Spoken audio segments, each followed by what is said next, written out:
Hello guys, मैं आपका Gyan sir. Welcome to my channel CCI Gyan sir. आज मैं आपके साथ डिस्कस करने जा रहा हूँ important concept of income tax. Income tax में कुछ हमारे इम्पोर्टेंट कॉन्सेप्ट होते हैं, यानी कि कभी कभी क्वेश्चंस हमारे सामने इस तरीके से आते हैं। शॉर्ट नोट लिखने के लिए आता है कि शॉर्ट नोट लिखिए, तो वो शॉर्ट नोट किस किस के ऊपर आ सकते हैं, वो शॉर्ट नोट यहाँ पर मैं आपको डिस्क्राइब कर रहा हूँ ब्रीफ में। सबसे पहले हम बात करते हैं एग्रीकल्चर इनकम। सबसे पहले बात होती है एग्रीकल्चर इनकम। एग्रीकल्चर इनकम किसे कहते हैं? एग्रीकल्चर इनकम जो है हमारी, अगर हम इसे इनकम टैक्स की अकॉर्डिंग बात करें तो डेफिनेट इसे डिफाइन किया गया है सेक्शन 2 में। सेक्शन 2 के अकॉर्डिंग एग्रीकल्चर इनकम क्या होती है हमारी? एनी रेंट और revenue drive from the land which is situated in India and is used for agriculture purpose. कोई भी रेंट या कोई भी रेवेन्यू ऐसी लैंड से जिस लैंड को इंडिया में एग्रीकल्चर पर्पस से यूज किया जा रहा है, तो वो हमारी एग्रीकल्चर इनकम मानी जाएगी। Any income drive from such land, कोई भी ऐसी लैंड जो एग्रीकल्चर पर्पस, एग्रीकल्चर की लैंड है, उसे यूज किया जा रहा है किस लिए? एग्रीकल्चर के लिए। The performance by cultivator or receiver of rent in kind or any such process ordinarily employed by him to render the produce raised or received by him fit for sale in the market। मतलब कोई भी ऐसी manufacturing की जा रही है जो agriculture production में आती है। कोई भी ऐसी, जैसे व्हीट प्रोड्यूस कर रहे हैं, राइस प्रोड्यूस कर रहे हैं, कोई भी एग्रीकल्चर प्रोडक्ट हम उसके अंदर प्रोड्यूस कर रहे हैं, तो उस लैंड से होने वाली इनकम भी एग्रीकल्चर लैंड कहलाएगी। The sale by cultivator or receiver of rent in kind of the produce raised or received by them. कोई भी जो प्रोडक्शन किया गया उसको कटवाने में, उसको के बाद जो पैसा मिलेगा वो पैसा भी हमारा एग्रीकल्चर इनकम की कैटेगरी में आएगा। तो कहने का मतलब ये है हमारा कि कोई भी हमारी जो इनकम है जो लैंड से रिलेटेड है, ऐसी लैंड से रिलेटेड जो एग्रीकल्चर में यूज आ रही है। तीसरी कैटेगरी इसमें आती है any income drive from any building like farmhouse owned and occupied by the receiver of the rent or revenue or by the cultivator or receiver of rent in kind provided। मतलब कहने का ये कि कोई भी इनकम जो किसी ऐसी बिल्डिंग से आ रही है जो बिल्डिंग फार्म हाउस की फॉर्म में यूज में आ रही है, या किसी इस तरीके से उसे यूज किया जा रहा है कि वो एग्रीकल्चर प्रोडक्शन के इस्तेमाल में आ रही है। जैसे, लेकिन इसमें क्या क्या, जैसे कि इसमें बता रखा था बिल्डिंग इज ऑन और in the immediate vicinity of the land and is used as a dwelling house, store house or other outbuilding by receiver of rent or revenue or by the cultivator or by the receiver. This land is either assessed on land revenue in India or is subject to a local rate assessed and collected by officers of the government. If the land is not so assessed, land revenue or subject to local rate is not to be situated within the urban area। मतलब सीधी सीधी बात यह है कि कोई भी ऐसी land जो हमारी एग्रीकल्चर में यूज में आ रही है, मतलब एग्रीकल्चर पर्पज से यूज कर रहे हैं उसे, चाहे उसे एग्रीकल्चर पर्पज में डायरेक्टली यूज किया जा रहा हो या इनडायरेक्टली यूज किया जा रहा हो। ये ब्रीफ में हम इसकी मीनिंग बता रहा हूं मैं आपको कि एग्रीकल्चर इनकम उस हर इनकम को माना जाएगा जो उस लैंड से हो रही है जो एग्रीकल्चर लैंड है। और एग्रीकल्चर लैंड को इस तरीके से बताया गया इनकम टैक्स में कि एग्रीकल्चर लैंड वो लैंड होती है जो अर्बन एरिया में नहीं है। रूरल एरिया में जो लैंड सिचुएटेड है जिसमें एग्रीकल्चर है, वो हमारी एग्रीकल्चर लैंड की कैटेगरी में आती है। एग्रीकल्चर के बारे में डिटेल में कोई एक वीडियो मैं बनाऊंगा, तो उसमें आपको मैं डिस्कस कर दूंगा कि एग्रीकल्चर इनकम में क्या क्या चीजें आती है, कौन सी इनकम हमारी एग्रीकल्चर इनकम मानी जाती है, कौन सी इनकम हमारी एग्रीकल्चर इनकम नहीं मानी जाती है, कौन सी इनकम हमारी पार्टली एग्रीकल्चर इनकम होती है, वो मैं आपको अलग से एक वीडियो बना के डिस्क्राइब कर दूंगा। ब्रीफ में मैंने आपको ये मतलब बता दिया एग्रीकल्चर इनकम का। अब बात करते हैं दूसरा जो होता है हमारा, वो होता है एसएससी। एसएससी का जो जनरल मीनिंग होता है वो होता है टैक्स पेयर। एसएससी का मतलब वो पर्सन जो टैक्स पे करेगा, उसको हम एसएससी बोलते हैं। According to section 27 of the income tax act, SSC means a person, जैसे कि individual, HUF, company, firm, association of persons या फिर बॉडी ऑफ इंडिविजुअल, चाहे वो इनकॉर्पोरेट इनकॉर्पोरेटेड हो या नॉट इनकॉर्पोरेटेड ना हो, कोई भी लोकल अथॉरिटी या कोई भी अदर जुडिकल पर्सन, वो सारे के सारे पर्सन जो है एसएससी की कैटेगरी में आएंगे। तो एसएससी का मतलब हुआ कोई भी, SSC means a person by whom any tax or any other sum of money is payable under this act। कोई भी टैक्स इस एक्ट के अकॉर्डिंग अगर कोई पर्सन पे करता है तो वो एसएससी कहलाएगा। Any other sum of money may include a fine, penalty or interest. Any other sum of money यहाँ पे जो बताया गया वो ये बताया गया कोई सी टाइप की कोई फाइन पे कर रहा है या पेनल्टी दे रहा है या इंटरेस्ट दे रहा है इनकम टैक्स के रिलेशन में, तो वो पर्सन हमारा एसएससी कहलाएगा। मोटी बात यह है कि एसएससी का मतलब होता है टैक्स पेयर। अब टैक्स से रिलेटेड टैक्स का अमाउंट या फाइन टैक्स के ऊपर या पेनल्टी टैक्स के ऊपर या इंटरेस्ट टैक्स के ऊपर जो पर्सन पे कर रहा हो वो हमारा एसएससी कहलाएगा। उसके बाद हम आते हैं डीम्ड एसएससी। कभी कभी ऐसा भी होता है कि जो हमारा मेन पर्सन है टैक्स पे करने वाला, यानी जिस पर्सन को इनकम हो रही है वो उस पर टैक्स पे करने के लिए लायबिल नहीं हो रहा है, तो उस सिचुएशन में जो भी उस पर्सन के बिहाफ पर टैक्स पे करेगा उसको हम लोग कहेंगे deemed SSC. Following persons are deemed to be SSC under special circumstances as per provisions of this act. Provisions के अकॉर्डिंग जो है कुछ सर्कमस्टेंसेस में डीम्ड एसएससी बन जाते हैं, जैसे लीगल हेयर्स, मतलब लीगल वारिस जो होंगे वो डीम्ड एसएससी माने जाएंगे। रिप्रेजेंटेटिव रिप्रेजेंट कर रहा है किसी पर्सन को तो वो रिप्रेजेंटेटिव भी डीम्ड एसएससी माने जाएगा। Assessee in default, assessee in default से मतलब होता है कि कोई भी ऐसा एसएससी जो किसी वजह से और उसके बिहाफ पर टैक्स पे करेगा, इसे हम दूसरे तरीके से डीम्ड एसएससी को सिंपल मतलब में हम इस तरीके से समझ सकते हैं कि डीम्ड एसएससी से सेंस हमारा कोई भी, जैसे फॉर एग्जांपल एक बच्चा है उसे 16 इयर्स का है वो 18 इयर्स का नहीं है तो वो इनकम टैक्स तो पे करेगा नहीं, या कोई उसकी रिटर्न फाइल नहीं की जा सकती। अब उसे अगर कहीं से कोई इनकम होती है तो उस इनकम पर उसके पेरेंट टैक्स पे करेंगे, तो वो हमारा जो पेरेंट उसके लिए डीम्ड एसएससी माने जाएंगे। ठीक है, इसके बाद आते हैं प्रीवियस ईयर। ये बहुत इंपॉर्टेंट पॉइंट है, प्रीवियस ईयर। प्रीवियस ईयर के बारे में वैसे मैं पिछली वीडियो में डिस्कस कर चुका हूं कि प्रीवियस ईयर जैसे कहते हैं। अब ये मैं बिल्कुल एज पर जो इनकम टैक्स एक्ट है उसके अकॉर्डिंग बात कर रहा हूं। As per section 234 of the act, previous year means the previous year as defined in section 3। The concept of previous year is very important to know. Generally income earned in any year, income earned in any year is taxed in the next year, which means the financial year.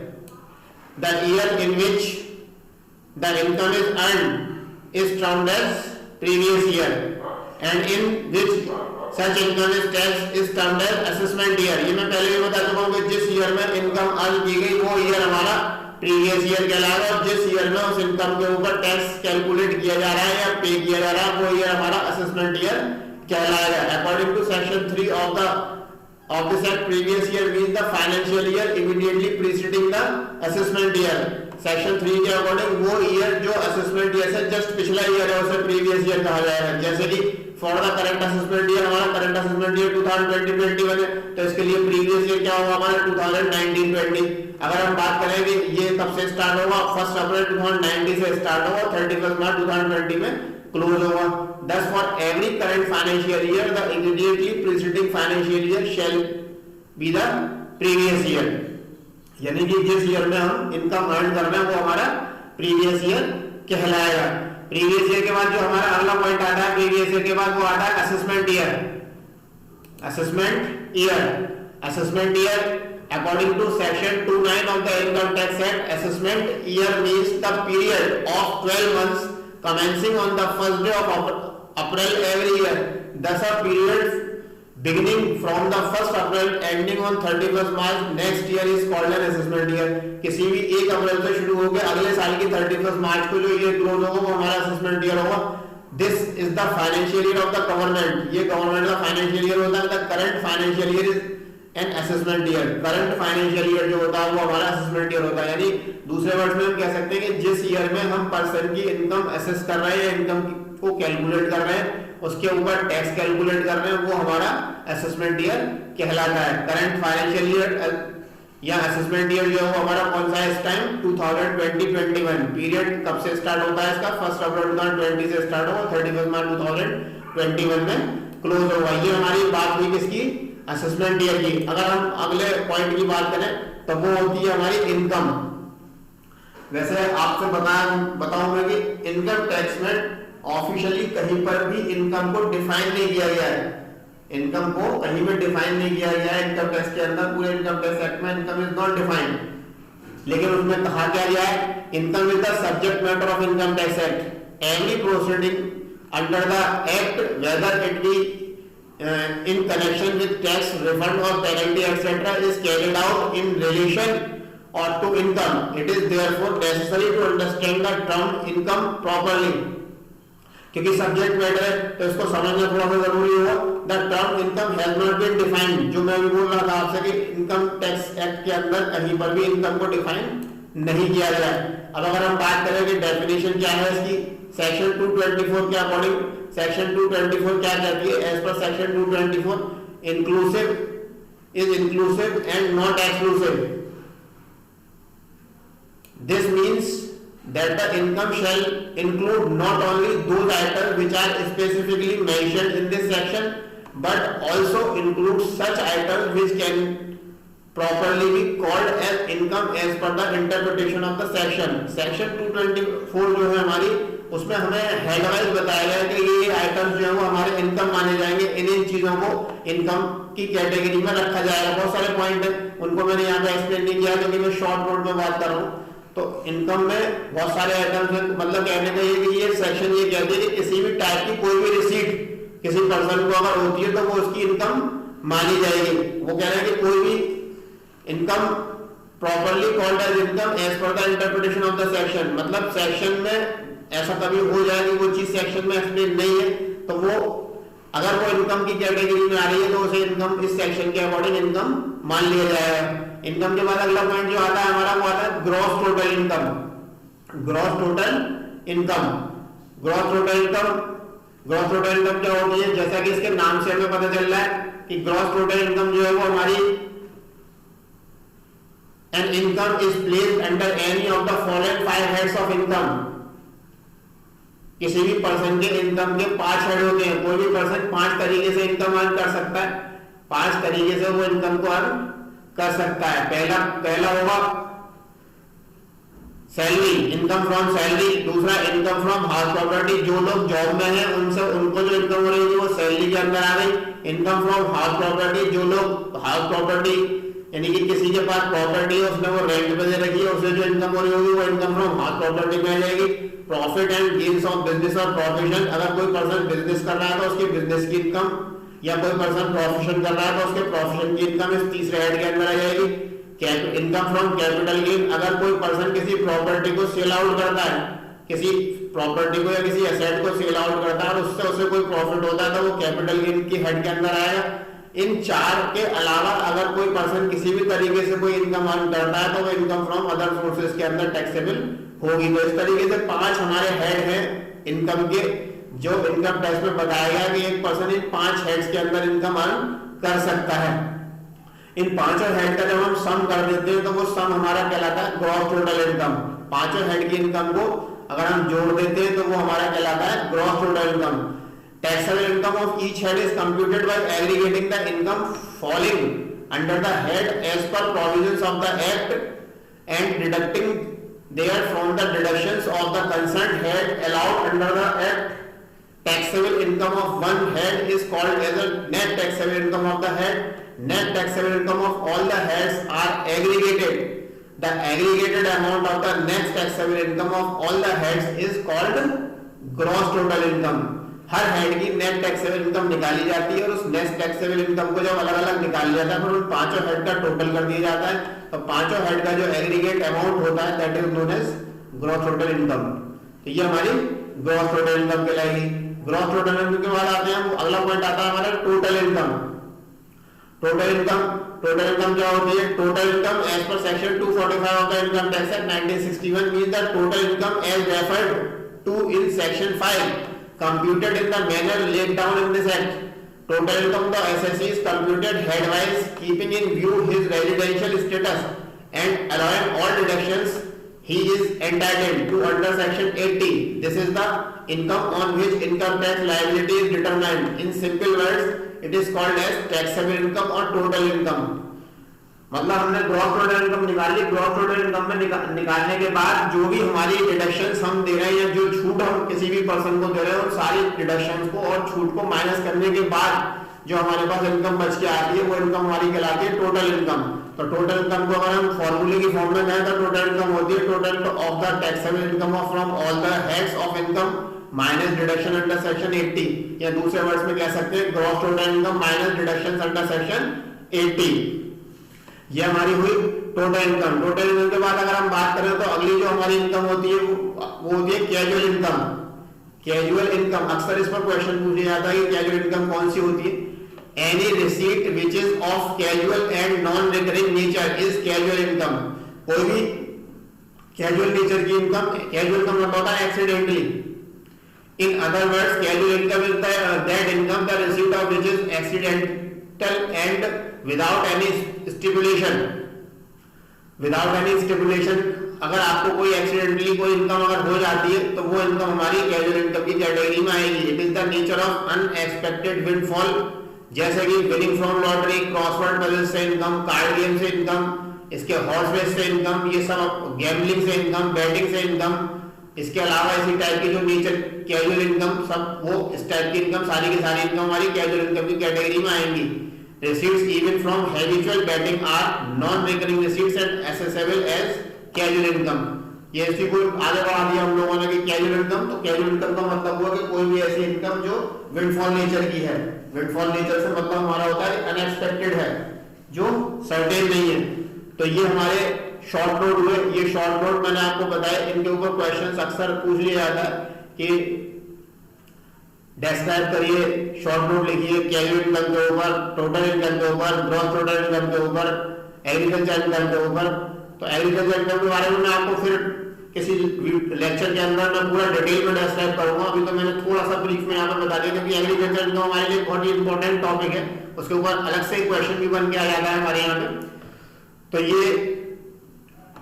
Next step पे हम चलते हैं। Next step जो है हमारा, मैं आपको explain करता हूं। मैंने पीछे आपको एक रेजिडेंशियल स्टेटस डिस्क्राइब किया था, residential status of a person, residential status of a person. उसमें मैंने आपको इंडिविजुअल का रेजिडेंशियल स्टेटस बताया था कि इंडिविजुअल का रेजिडेंशियल स्टेटस हम लोग किस तरीके से डिसाइड करते हैं। अब मैं उसी चीज को आगे बढ़ा रहा हूं कि अदर पर्सन जो होते हैं हमारे, जैसे कि एचयूएफ है, फर्म है, एओपी है, इन सबका रेजिडेंशियल स्टेटस हम किस तरीके से डिसाइड करते हैं। तो पहले तो रेजिडेंशियल स्टेटस के बारे में थोड़ा सा हल्का सा ओवरव्यू मैं यहाँ पे दिए दे रहा हूँ आपको।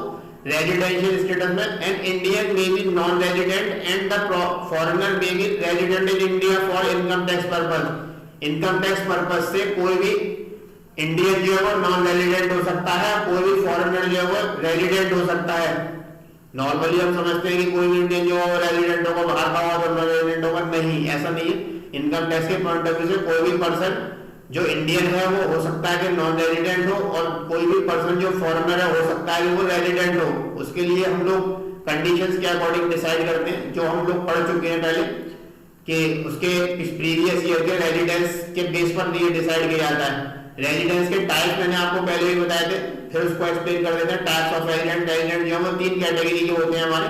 रेजिडेंस को हम लोग, रेजिडेंट को हम लोग कितनी कैटेगरी में बांटते हैं? 3 कैटेगरी में बांटते हैं। 3 कैटेगरी कौन सी 3 कैटेगरी जो हमारी होती है वो कौन सी होती है? एक रेजिडेंट के 2 part, ordinary resident, non ordinary resident. या तो रेजिडेंट होगा या नॉन रेजिडेंट होगा। अगर वो रेजिडेंट होगा तो ऑर्डिनरी रेजिडेंट होगा या नॉन ऑर्डिनरी रेजिडेंट होगा। तो 3 हो गए, एक हुआ ऑर्डिनरी और एक हुआ नॉन ऑर्डिनरी और एक हुआ नॉन रेजिडेंट। ठीक है ना? तो ये अब हम इसको अगर हम आगे बात करें,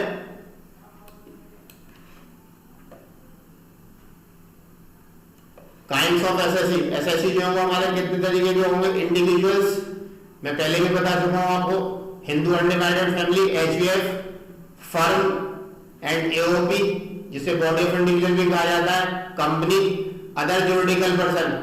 ठीक है, अब हम रेजिडेंशियल स्टेटस की अगर हम बात करें तो मैं एक बार रिपीट कर दे रहा हूँ उस चीज को। इंडिविजुअल के लिए मैंने आपको बताया था कि बेसिक कंडीशन होती है, दो बेसिक कंडीशन होती है। एक होती है कम से कम कोई भी इंडिविजुअल पर्सन प्रीवियस ईयर में इंडिया में 182 डेज रहा हो, या फिर वो प्रीवियस ईयर में 60 डेज इंडिया में रहा हो और उससे पिछले 4 सालों में कुल मिलाकर 365 दिन इंडिया में रहा हो।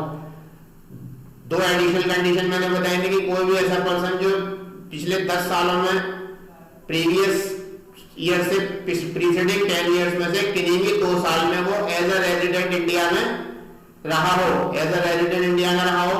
और उसके बाद ये बता दी दूसरी एडिशनल कंडीशन थी कि प्रीवियस ईयर से पिछले 7 सालों में, प्रीवियस ईयर से प्रीसीडिंग 7 ईयर्स में कुल मिलाकर 730 दिन वो इंडिया में रहा हो, किसी भी दिन में किसी भी टाइम में कितने भी दिन रहे। तो दो बेसिक थी, दो एडिशनल थी। अगर कोई भी पर्सन एक बेसिक और दोनों एडिशनल को सेटिस्फाई करता है तो ऑर्डिनरी रेजिडेंट। अगर कोई भी पर्सन एक बेसिक और किसी एक एडिशनल को या फिर एडिशनल को सेटिस्फाई नहीं करता है तो नॉन रेजिडेंट। और अगर वो बेसिक को ही सेटिस्फाई नहीं करता है तो फिर वो नॉन रेजिडेंट की कैटेगरी में आएगा। इसमें इंपॉर्टेंट बात ध्यान रखने वाली बात यह है कि कोई भी जो डे है जिस दिन वो इंडिया से जा रहा होगा पर्सन, उस दिन भी वो दिन भी इंडिया में माना जाएगा, और जिस दिन वो इंडिया में आएगा वो दिन भी उसका इंडिया में काउंट किया जाएगा। ये मैंने आपको इंडिविजुअल की डिस्कशन पहले कर चुका हूं, इसलिए जल्दी स्पीड में मैंने ये बता दिया आपको। अब हम बात करते हैं एचयूएफ की। एचयूएफ का रेजिडेंशियल स्टेटस हम किस तरीके से डिसाइड करते हैं। The residential status of HUF is decided on the basis of status of कर्ता एंड एचयूएफ में भी कर्ता के बेस पर हम डिसाइड करते हैं। एचयूएफ जो है वो 3 तरीके की हो सकती है, ordinary resident, not ordinary resident और non resident. Ordinary resident, not ordinary resident और नॉन रेजिडेंट। अब ऑर्डिनरी कब होगी? An HUF is said to be ordinarily resident if its management and control is fully or partly situated in India during the previous year and its कर्ता satisfy one of the basic condition and both additional condition। अगर HUF का कर्ता दोनों basic conditions को और किसी दोनों additional condition को सेटिस्फाई करता है और HUF का मैनेजमेंट और कंट्रोल पूरे तरीके से या पार्टली इंडिया में सिचुएटेड है प्रीवियस ईयर में, तो वो एचयूएफ हमारी ऑर्डिनरीली रेजिडेंट कहलाएगी। दोनों चीजें होनी है, कर्ता रेजिडेंट और कर्ता भी ऑर्डिनरीली रेजिडेंट होना चाहिए, और एचयूएफ का मैनेजमेंट एंड कंट्रोल पूरे तरीके से या पार्टली इंडिया में हो रहा हो। उसके बाद हम बात करते हैं not ordinary resident. Not ordinary resident क्या होगी? नॉट ऑर्डिनरी रेजिडेंट के लिए an HUF is said to be not ordinarily resident if its management and control is completely or partly in India and its karta satisfy one of the basic condition of the individual. एक HUF को not ordinarily resident कहा जाएगा अगर उसका management और control जो है वो पूरे तरीके से या पार्टली इंडिया में है और उसका कर्ता बेसिक में से किसी एक कंडीशन को सेटिस्फाई करता हो। या दूसरे वर्ड्स में हम इसे इस तरीके से कह सकते हैं कि अगर किसी भी एचयूएफ का कर्ता नॉट ऑर्डिनरी रेजिडेंट है, किसी भी एचयूएफ का कर्ता यानी एचयूएफ के कर्ता का रेजिडेंशियल स्टेटस जो आ रहा है वो नॉट ऑर्डिनरी रेजिडेंट वाला आ रहा है, तो और उस एचयूएफ का जो मैनेजमेंट एंड कंट्रोल है वो पूरे तरीके से या पार्टली इंडिया में है, तो उस एचयूएफ को नॉट ऑर्डिनरी रेजिडेंट की कैटेगरी में रखा जाएगा। तीसरी कैटेगरी आती है हमारी नॉन रेजिडेंट। नॉन रेजिडेंट में an HUF is said to be non resident in India if its management and control is fully situated outside India. There is no importance of residence of karta. अगर कोई भी HUF non resident of India कही जाएगी अगर उसका management and control जो पूरे तरीके से इंडिया से बाहर है। अगर किसी भी एचयूएफ का मैनेजमेंट और कंट्रोल पूरे तरीके से इंडिया से बाहर से हो रहा है तो वो एचयूएफ नॉन रेजिडेंट कही जाएगी, उसके कर्ता की फिर कोई इंपॉर्टेंस नहीं रहेगी। इसके बाद हम आते हैं फर्म पर। फर्म और एओबी और BOI, firm and association of persons, क्योंकि दोनों का स्टेटस एक ही तरीके से निकाला जाता है इसलिए मैं इनको एक ही साथ एक्सप्लेन कर रहा हूं। फर्म हो या एओबी हो, उन दोनों का रेजिडेंशियल स्टेटस एक ही तरीके से डिसाइड होता है। फर्म जो है वो फर्म हो या एओबी हो, दो तरीके के रेजिडेंशियल स्टेटस होते हैं उनके, या तो वो रेजिडेंट होगी या फिर नॉन रेजिडेंट होगी, रेजिडेंट या फिर नॉन रेजिडेंट। अब रेजिडेंट के लिए क्या होगा? अब firm and AOB said to be ordinarily resident in India if its management and control is fully or partly situated in India during the previous year. कोई भी फर्म या कोई भी एओबी जो है वो ऑर्डिनरीली रेजिडेंट कहलाएगी इंडिया में अगर उसका मैनेजमेंट एंड कंट्रोल पूरे तरीके से fully or partly situated in India, fully or partly situated in India during the previous year. ठीक है, अब दूसरा नॉन रेजिडेंट कब कहलाएगी, and AOP and firm is said to be non resident if its management and control is fully outside India. अगर management and control पूरे तरीके से बाहर से, इंडिया से बाहर से है, तो उसे नॉन रेजिडेंट की कैटेगरी में रखा जाएगा। नेक्स्ट आती है हमारी कंपनी। कंपनी का रेजिडेंशियल स्टेट अगर किस तरीके से डिसाइड करेंगे, कंपनी भी हमारी दो ही कैटेगरी में बांटी जाती है, एक होती है रेजिडेंट और एक होती है नॉन रेजिडेंट। या तो रेजिडेंट होगी या फिर नॉन रेजिडेंट होगी। अब रेजिडेंट कब होगी और नॉन रेजिडेंट कब होगी। एक कंपनी को रेजिडेंट कहा जाएगा, company said to be resident in India if it satisfy the following two conditions. अगर इन दो कंडीशंस को कंपनी सेटिस्फाई कर रही है तो वो रेजिडेंट ऑफ इंडिया कहलाएगी। पहली कंडीशन है it is an Indian company, सबसे पहला पॉइंट है कि वो कंपनी जो हो इंडियन कंपनी हो। दूसरा है कि it's management and control is completely situated in India, उसका मैनेजमेंट और कंट्रोल जो है वो पूरे तरीके से इंडिया में सिचुएटेड हो, इंडियन कंपनी हो और मैनेजमेंट और कंट्रोल जो है वो कंप्लीटली सिचुएटेड इन इंडिया। ठीक है ना। उसके बाद हम आते हैं non resident. A company said to be non resident in India during the previous year if it satisfy both the following two conditions. अगर इन दोनों कंडीशन को सेटिस्फाई कर देती है कंपनी, तो उस कंपनी को नॉन रेजिडेंट की कैटेगरी में रखा जाएगा। पहला पॉइंट है it is not an Indian company, मतलब इंडियन कंपनी नहीं है, बाहर की कंपनी है। It's management and control is completely outside India, बाहर की कंपनी है, उसका मैनेजमेंट एंड कंट्रोल बाहर से हो रहा है, तो उसको नॉन रेजिडेंट की कैटेगरी में रखा जाएगा। उसके बाद हमारा जो पॉइंट आता है वो आता है other juridical person. Other juridical person का मतलब मैंने पहले भी बताया था आपको कि कोई भी ऐसा पर्सन जो क्रिएटेड बाय लॉ हो, कोई भी ऐसा ऑर्गेनाइजेशन या इंस्टीट्यूशन जो किसी लॉ के थ्रू, किसी स्पेशल एक्ट के थ्रू बनाया गया, उसे हम अदर जुरिडिकल पर्सन की कैटेगरी में रखते हैं। जैसे कि लोकल अथॉरिटी है, डेवलपमेंट अथॉरिटी है, ये हमारी अदर जुरिडिकल पर्सन में आएंगी। अब हम बात करें तो जुरिडिकल पर्सन जो है वो दो कैटेगरी में बांटे जाते हैं, रेजिडेंट होगा, एक नॉन रेजिडेंट होगा। रेजिडेंट के लिए क्या पॉइंट होगा उसका, रेजिडेंट होने के लिए रेजिडेंट हमारा कब कहा जाएगा उसे, a juridical person is said to be ordinary resident if its management and control fully or partly situated in India during the previous year. कोई भी जुरिडिकल पर्सन जो होगा वो ऑर्डिनरी रेजिडेंट कहलाएगा, उसका मैनेजमेंट और कंट्रोल जो है वो पूरे तरीके से या पार्टली इंडिया में सिचुएटेड है। और नॉन रेजिडेंट कब कहलाएगा कि वो नॉन रेजिडेंट कहलाएगा। और juridical person is said to be non resident if its management and control completely situated outside India. अगर उसका मैनेजमेंट एंड कंट्रोल जो है वो पार्टली सिचुएटेड है तब तो पार्टली या फुली सिचुएटेड इंडिया तो रेजिडेंट, और अगर उसका कंप्लीटली आउटसाइड इंडिया है तो फिर उसे नॉन रेजिडेंट की कैटेगरी में रखा जाएगा। ये हमारी बात हुई नॉन रेजिडेंट की। ठीक है, तो ये मैंने आपको डिस्कस किए residential status of a person, residential status of a person. मैं थोड़ा सा आपको इसको और आगे बढ़ा दे रहा हूं।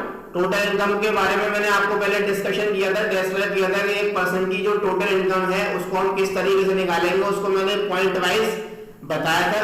ठीक है, उन पॉइंट्स को मैं टेबल की फॉर्म में आपको शो कर देता हूं। इस टेबल को आप लोग नोट डाउन कर लीजिएगा, और इससे आपको अगर उस जो मैंने आपको पॉइंट्स एक्सप्लेन किए थे टोटल इनकम निकालने के लिए, अगर आपको उन पॉइंट से समझने में प्रॉब्लम हो रही है तो आपको उसको आसानी से समझने के लिए इस टेबल को आप अपने पास नोट डाउन कर लीजिएगा।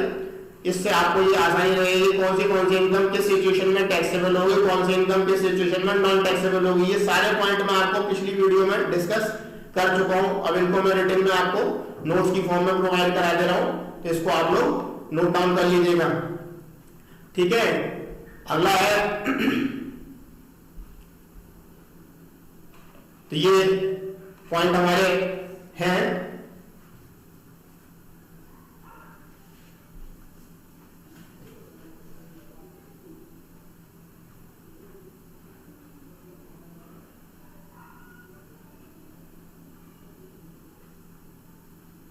ये मैंने 18 पॉइंट 17 पॉइंट करीब यहाँ पर लिख रखे हैं, उनको 20 पॉइंट मैंने यहाँ पर ये मेंशन किए हुए हैं। इन 20 पॉइंट को आप लोग देख लीजिएगा और समझ लीजिएगा।